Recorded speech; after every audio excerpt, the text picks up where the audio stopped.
இருக்க காலகட்டத்தில் எல்லாமே டெவலப்மெண்ட்னு நம்ம சொல்லலாம். ஆனால் வந்து நம்ம மக்களுக்காக யோசிக்கிறோம். நம்ம மக்களுக்கு ஆனால் நம்மளுக்காக யோசிப்பாங்களா? அது தவறு. யாருமே நமக்காக யோசிக்க மாட்டாங்க ஃபஸ்ட்டு. இன்னொன்று, மனிதர்களே இந்த நாட்டில் வாழ்கிறாங்களான்றதே ஒரு டவுட்டில் இருக்குது இப்போதைக்கு. ஏன்னா மற்றவங்களுக்கு ஒரு உதவி அப்படின்னா இங்கே பண்ணுறதுக்கு யாருமே கிடையாது. அவங்க ஒருத்தர் நடுத்தெருவில் அடிக்கிறாங்கன்னா அதை கேட்கக்கூட யாருமே கிடையாது. அப்படின்னும் போது இங்கே யாரையுமே நம்ப முடியாது. ஓகேங்களா?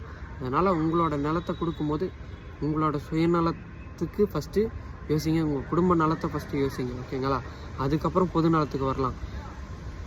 இங்கே வந்து டாஸ்மாக் எல்லா வீதியும் இருக்குது. நெட்வொர்க் எல்லா இடத்துலையுமே இருக்குது. 2010 ஒரே ஒரு ஜியோ டவர் தான் இருந்தது. இப்போ ஜியோ டவர் இல்லாத இடமே கிடையாது. ஆனால் அப்போ கேஸ் போட்டு ஃப்ரீக்வன்சி அதிகமாக இருக்குதுன்னு மற்ற கம்பெனியெல்லாம் இழுத்து பண்ணாங்க. ஆனால் ஆந்திராவில் ஒரே ஒரு டவர் தான் இருந்தது.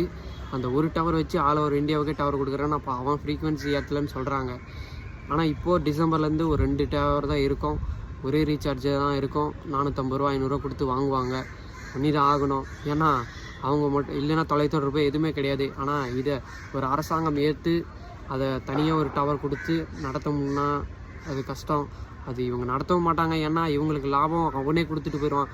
இவ்வளோ நீங்கள் நடத்துகிறீங்களா, இதனால் எனக்கு என்ன லாபம் அப்படின்னு அவன் யோசிப்பான்.